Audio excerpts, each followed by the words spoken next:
Welcome back to Life After Trauma. I'm Jess, your certified trauma-informed life coach. If you're new to the podcast, we bring women from around the world together through conversations that will empower, support, and inspire you on your healing journey. This week, we have Nancy McKay, a certified Wayfinder life coach, certified Equus coach master facilitator, and a She Covers coach. She recovers coach. She has been in recovery from alcohol use disorders since March 2009 and is an ovarian cancer survivor. Today, Nancy and I are going to be speaking about alcohol, our relationship with alcohol and the impact on our lives, as well as the culture of alcohol overall. Hi, Nancy. Thank you for being here today. Well, thank you, Jess. It's great to be here with you. Can you tell us about your journey with alcohol and the breaking point you reached when you decided it was time to change? Yes, I can. So I started drinking in high school with all of my friends. This was in the mid 70s, and I started drinking to fit in, quite honestly, and it helped. It kind of greased the wheels, so to speak. And so my social life was kind of centered around that. And so life goes on. I got older, and by the time I was in my 30s, I was probably drinking too much, but uh, not an alarming amount. My Mhm. 40s, that started ramping up more. And then when I was 50, my father died by suicide, and that really kicked my drinking into high gear. I had standards though, so I never drank in the morning, but I really looked forward to the weekends because then you could go to brunch and start drinking earlier, right? But that was one thing that I had not gotten to yet. There were a lot of yets for me. Mhm. I never got a DUI, and I never drank in the morning. I never got fired, but I was my own boss, so Mm. Yeah. I Okay. probably should have been. I made mistakes on the job, so that kicked my drinking into high gear. And then on Friday, the 13th of March, 2009, I tried to take my own life, and so that's what scared me sober. I realized that I couldn't drink safely anymore. I called my neighbor who was in recovery, and she took me to my first 12-step meeting. And I was absolutely devastated that I had to do that it had come to that. And they saved my life. It was the best thing I could have done. And that worked for a long time. That worked for like 11 years. Mhm. And then when the pandemic hit, things got a little wonky as far as just community goes. It wasn't until just a couple years ago, really, that I found She Recovers and just fell in love with that community and became a She Recovers coach. And now I'm facilitating online gatherings for them, and I facilitate a sharing circle here in Denver, and I co-facilitate retreats, and it's fabulous. The community is really wonderful. For your three different certifications, the Wayfinder, the Equus, and the She Recovers, Uh-huh. I have not heard of any of those. Could you give us like just a quick breakdown of what they are? Sure. So the Wayfinder Life Coach was founded and started by Martha Beck, who is a Harvard trained PhD, and she is kind of like one of the first life coaches out there. If you're familiar with her work, she's really quite something, and I love her and her work and her writing. And so I got that certification. I started with her in 2018, and Mhm. then through her program, I met some of her instructors are also Equus coach instructors. And so I got involved in that program because I experienced a workshop and I had done a retreat through a different coaching platform, basically. And I just knew I had to learn how to work with horses. And so I got certified as an equus coach and then got my master facilitator certification also through them. And then She Recovers is a nonprofit. They're US based. They also have a Canadian foundation as well. And their philosophy is we're all recovering from something. And I so believe that because, not only am I recovering from alcohol abuse, but also ovarian cancer and grief and childhood trauma and depression and all the things, right? And so no matter what you're recovering from, you have a home there. If you're a woman or identify with women's communities, that's a wonderful place for you to land. And that's why I love it so much, is because it's just so heartwarming and you can find your people there. It's just, I love it. Yeah, that does sound really amazing.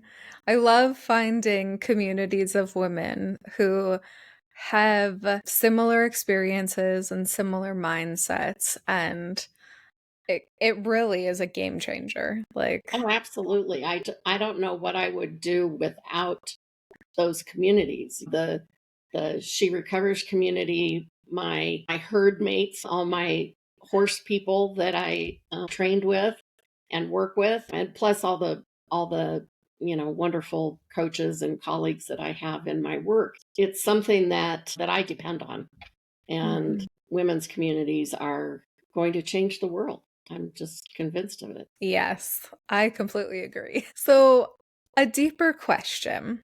Yes. If you could go back to your younger self Mhm. that was abusing alcohol for whatever reason, what would you want her to know? Really, basically, is that you don't have to do this Mm, to be accepted, mm, that you know in your heart what's true for you, and it's not this. I was seeking, I was looking, and I knew there was a different way to live. I was just too afraid to try. So, knowing that I'm enough just the way I am without pouring alcohol all over it is huge. And yeah. I wish that I had known that. And I also wish I had a voice when I was younger. I let my voice be silenced, and I wish I had not done that. Yeah, haven't we all been through Hmm. that? Yep. Yes, Yep. yes. That is a hard one of learning to speak up, Oh yeah. and stand up for yourself. Hmm. Yeah. Yeah. Have your own back. Yeah, exactly. Since alcohol is such a big part of Western culture, what do you recommend for those who may want to go sober or reduce their alcohol intake while still maintaining a social life? That's a really great question. And what I want to say is that basically what I would tell my younger self is you don't have to drink in order to be accepted. And if you feel like you have to do that in order to be accepted, you're hanging with the wrong people. Alcohol is so prevalent in our culture, and Mhm, we're so convinced and we're so marketed to that we're not having a good time unless we have a cocktail in our hands, mhm, or we can't cope with anything without mhm. a cocktail. And when you feel great, you need to drink. And when you feel rotten, you need to numb. And all of this is brainwashing, right? Yeah. And so what I would like to offer is that when you're living your life in integrity and when you're true to Mm, yourself, there's not a need to drink. Most of us, or I guess I should say most people, probably drink for the flavor first. I'm not sure. This is coming off the top of my head because that's the way I drank. I was a Chardonnay girl and I drank mhm.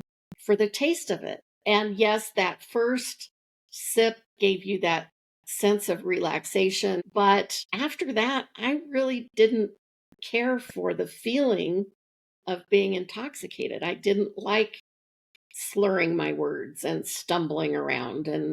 But what happened was that once I started drinking, then that phenomenon of craving kicked in.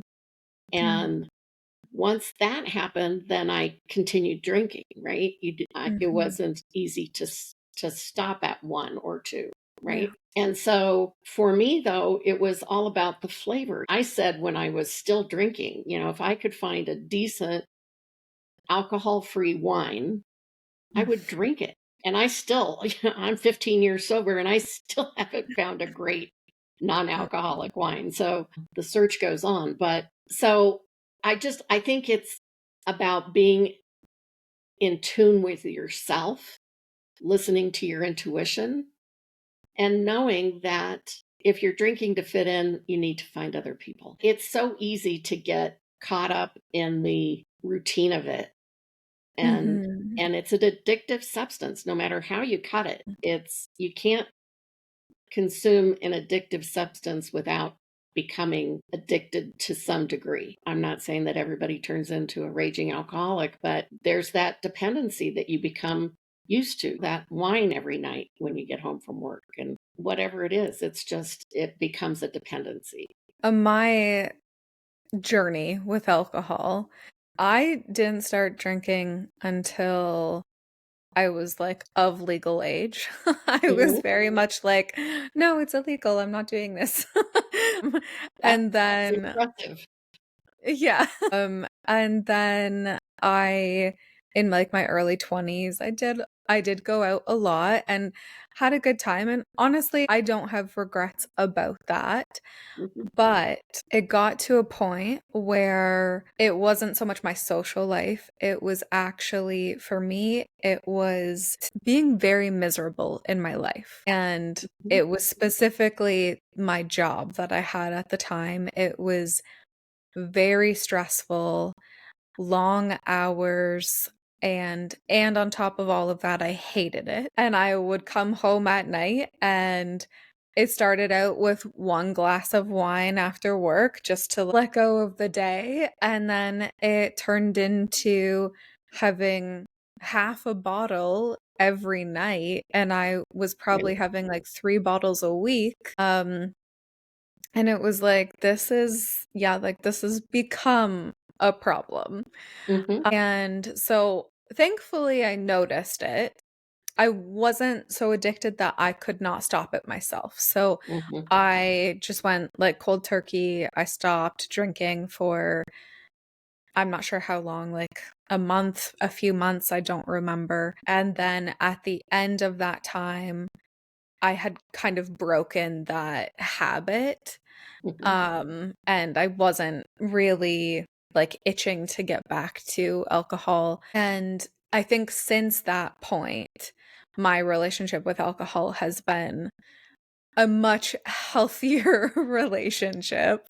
Mhm. Um, I also wanted to say that as far as like the social life aspect of it, a big part of going out and drinking for me was that I didn't have it wasn't so much that I felt the pressure to, like there is pressure to, Mhm. but it wasn't so much that that was getting to me. It was more that I didn't have the confidence in myself, and I think I think knowing like my worth, and that the alcohol just kind of I'm a very outgoing person without it, but then when you add the alcohol to it, it just goes to another level, Right. and when you're out, it was like it just boosted me, Right. and I get yeah, it. That's the way yeah, I was. I'd love to go out and be at the bar with my friends, and it was community there, right? It felt like living mm, and having fun and all the fun things, right? yeah, There's a saying, it was fun until it wasn't. yeah, And I was having fun the night that I tried to kill myself, and it turned on a dime for yeah, me. It's sneaky and it can grab you when you least expect it. And it's just something that I think folks need to be aware of and not take it as lightly as I know I did. Mm. I think there's an opportunity to be aware. People are so much more health conscious now than they were years ago. I find it so interesting that people are really concerned about a lot of what they're eating or what they're doing, and yet they're drinking poison and that tastes good, but alcohol is alcohol, and it's not good for us, Yeah. really, no matter how you slice it. I want to go back to one of your previous comments. You mentioned that like we're kind of being brainwashed Hmm. into believing that in some form we need this. Hmm. Why do you think that that has come around? Like that's what I don't understand. Like how or why do you think that this became such a big part of our culture? Well, there's a brilliant book out by Holly Whitaker called Quit Like a Woman. Mm, And in that book, she talks about how big alcohol is like big tobacco. mm, They used the marketing, and they still do. mm, They're currently using the same type of marketing and propaganda that big tobacco used years and years and years ago, when I think it was probably like during World War One. People were convinced that smoking was good for you. It reduced your blood pressure and it made you mhm, relax. And so they really hammered home that smoking was not only acceptable, but really something that, all the cool kids were doing, right? And it wasn't until I know I was probably in middle school or something when the Surgeon General came out and they slapped that warning on the side of cigarette packs saying that this could cause cancer. And there's a big correlation between alcohol and cancer, breast cancer especially with women. So it doesn't come without risks, and it's just is really interesting to see how the marketing of all of it came about. And now, kind of get on my soapbox here, but you go into a store, and even like a Hallmark store, right? mm, And you'll see the baby gifts, like a onesie yeah. that has a glass of wine on it and says, it's like mommy juice, and if you had me, you'd drink too, sort of thing. And talking about how difficult it is for moms. Mhm, And it is not unusual for half the moms at the soccer field having wine in their go cup mhm. and or vodka, and don't drink mommy's cup. It's really unfortunate. I know a lot of women who have been in that boat, and it's hard. It's really, really hard. With all of this in mind, Mhm. how do you think that this culture of alcohol has impacted our society in like a larger scale? Well, boy, that's a really good question. I think that when you have a large population of the people on the planet who are consuming alcohol in order to cope with their life, then there's a huge opportunity to take a look at why. What are you escaping from? It would be one thing if the world were full of just the normal social drinker where they'd have one glass of wine with dinner and that was it. We have an epidemic of people who are consuming alcohol because they need to forget about their day. They need to brace themselves up, whatever it is. It's a coping tool, and Mhm, it's really unfortunate because you're not showing up mhm. 100%. You're not showing up as your true self. Yeah. You're cloaking everything in a veil of like insulation, right? So that you Mhm. don't feel all the things. You don't feel Yeah. all the pain, right? But you also don't feel all the good stuff. Yeah. it might diminish your pain, but it really diminishes the joy. Yeah. And it's just so unfortunate because it doesn't have to be that way. It's so easy to get caught up in it. Yeah. It's like people don't feel like they are enough or like their life isn't enough. And instead of doing the hard work, because it is hard work to go inward and to deal with your emotions, we drink instead because that's Right. the easier way out. Like, let's just numb this for the time being. I can get through it Absolutely. Yep. then. I'll think about it tomorrow. I'll think about it next week.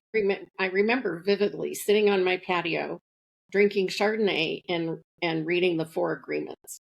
So I was in seeker mode, right?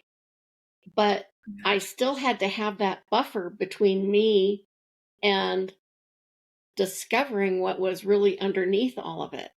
I couldn't do it without having that buffer. Mm. I knew there was something. I Mhm. knew that, and I had an inkling that if I didn't drink, that I'd find it, but I wasn't brave enough to do it, Yeah.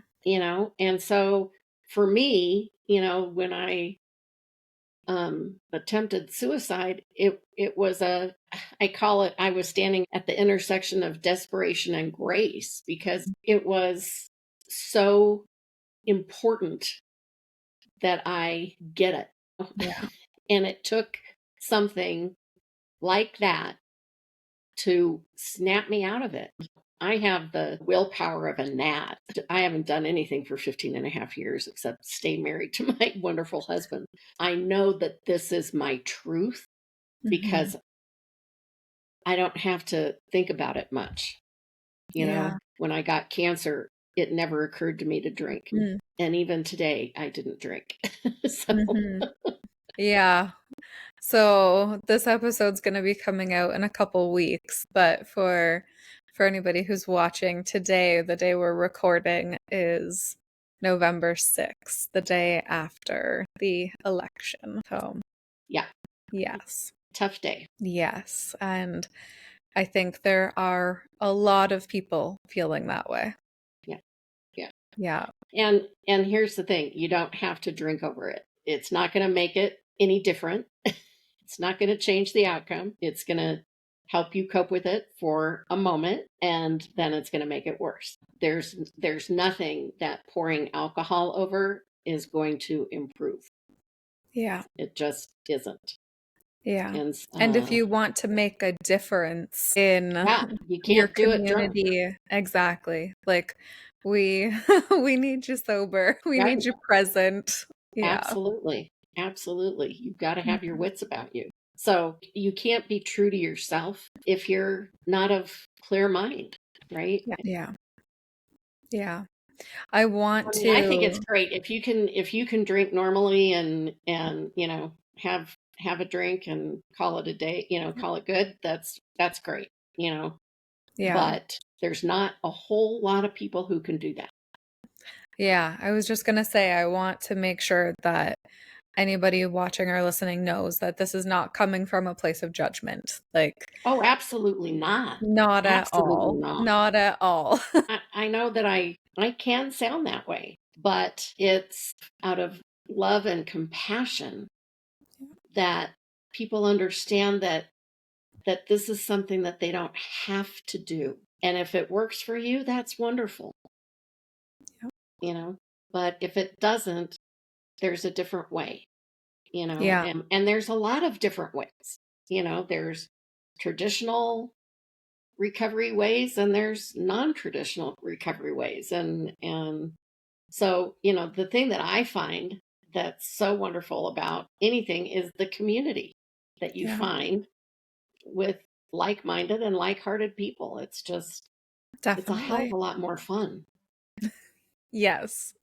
Can you tell us about the horses? And like, Yeah. I just think that this is so amazing. Like, why does interacting with horses help with recovery? Well, horses are magic as far as I'm concerned. And I think the reason why they help with recovery is, first of all, horses don't have an agenda. So Mm, they, you talk about no judgment, they don't care, if you're rich or poor or anything, they don't have any kind of a judgment.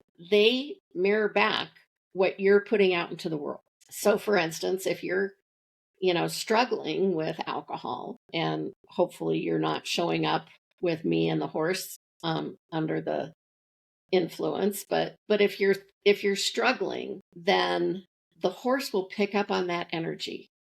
And it's mm, not that, it's if you're trying to pretend like you're not struggling that they pick up on, right? So if you're struggling and you own that, mm-hmm, right, the horse picks up on that acceptance, that truth. They will trust you. mm, And when they trust you, they'll want to connect. But if you're pretending like you're fine and really you're really struggling, but you're mm-hmm. pretending like you're fine, Yeah. then the horse picks up on that incongruent energy and they won't connect because they don't trust you. So they will be Hmm. as far away from you as they can be because they don't feel safe. Right. And it's a matter of survival for them because Mm-hmm. they're herd animals and they're prey animals, and so they're very aware of their surroundings. And when they feel safe, that's one thing, but if they don't, there's they can't be convinced to Yeah. connect with you if they don't feel safe. And so that's why it's so great to work with horses, is because as the coach, then I can see what the feedback is from the horse. And Mm, and I have a better idea of what's happening with my client because mm, of how the horse is acting. And so I know when I need to dig deeper, and when I need to ask a different question, or when I need to just stop talking and take a step back and let my client come to their own conclusion and see if they can land on their truth. Because mm, when they do, they will relax, and then the horse will relax and feel safe. It's one of those things that you feel as you're working with a horse, you feel it on a cellular level. It's very visceral, mm, and it's something that is just, it's so magical.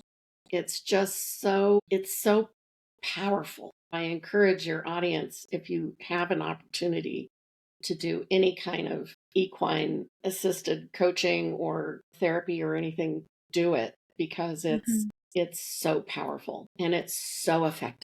That's It's just magic. Yeah, I mean, that sounds incredible. And I have not experienced this, but from the way you're explaining it, it does sound like it would be a very moving moment because like the horse is I feel like the horse represents like this innocence. Like you said, the no agenda. Like Yep.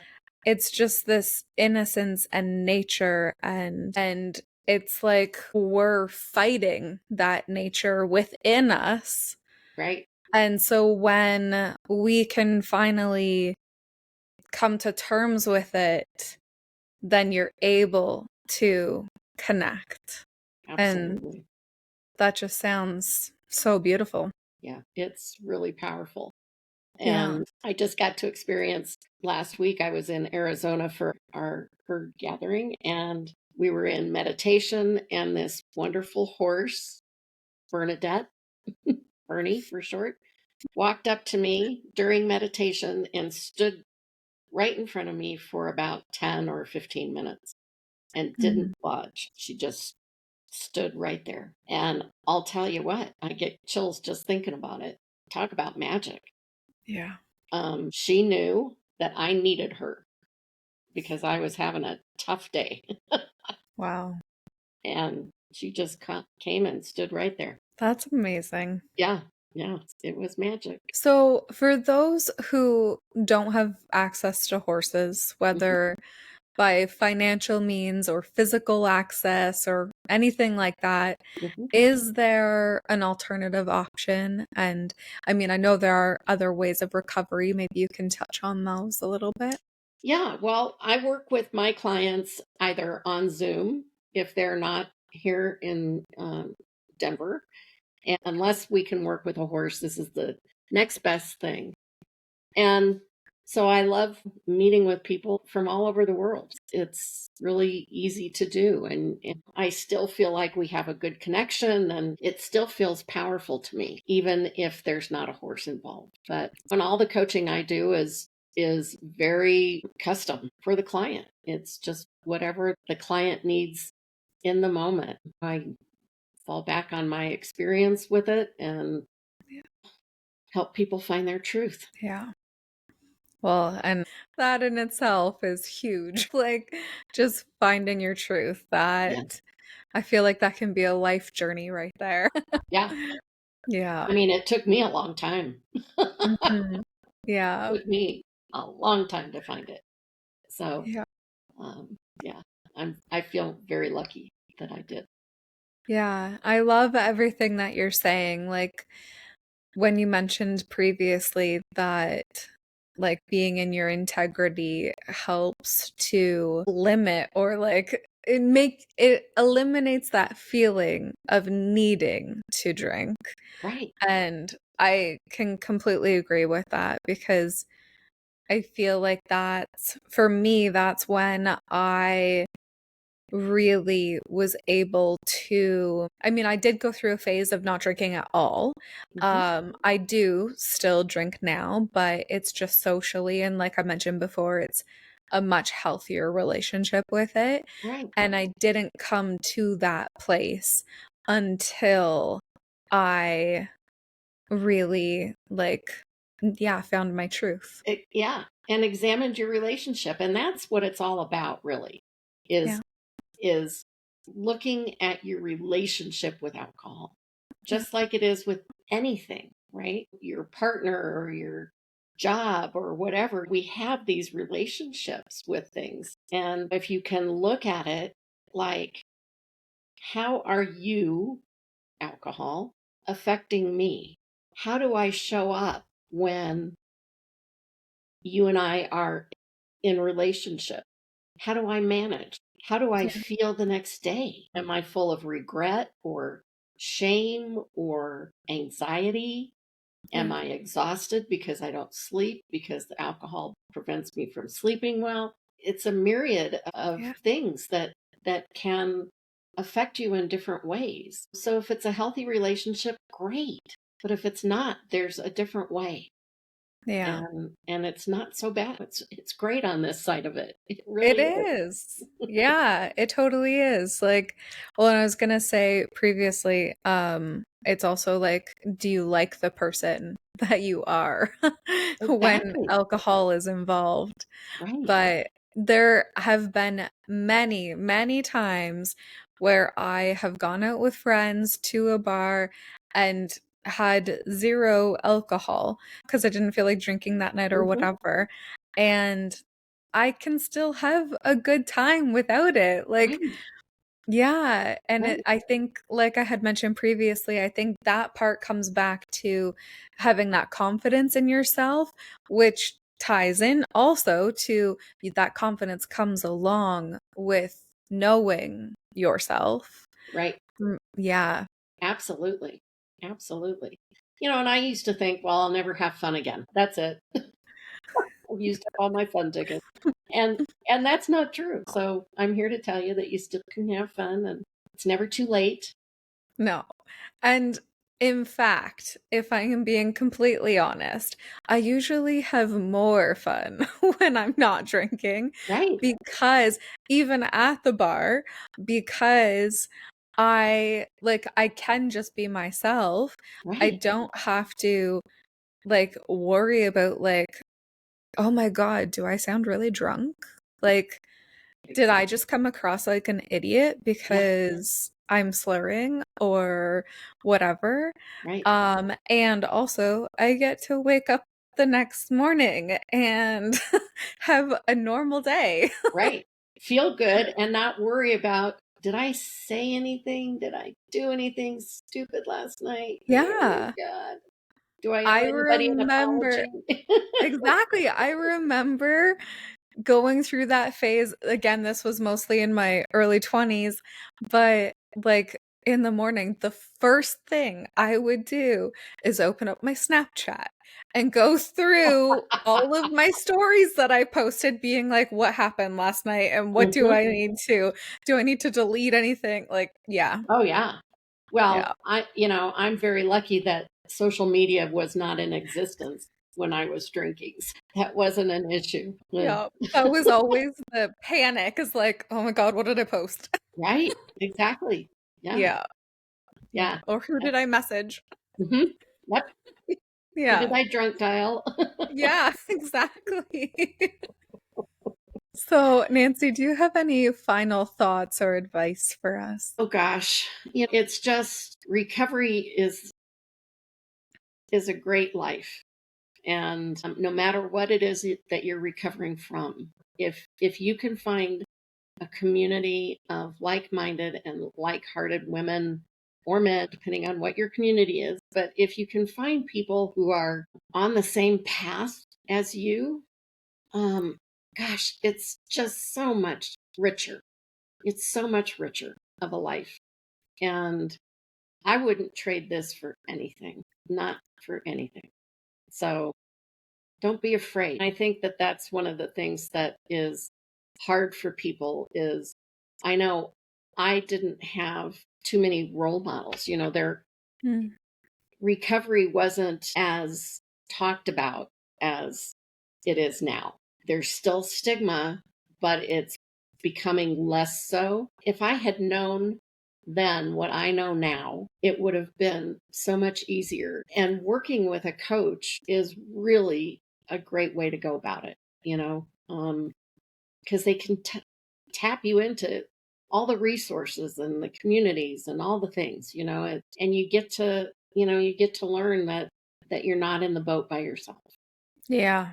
And I think that's one of the most important things is feeling like you've got someone to depend on and who can walk you through it. Yeah, So, definitely. Like you're not alone in the right, journey and right. yeah.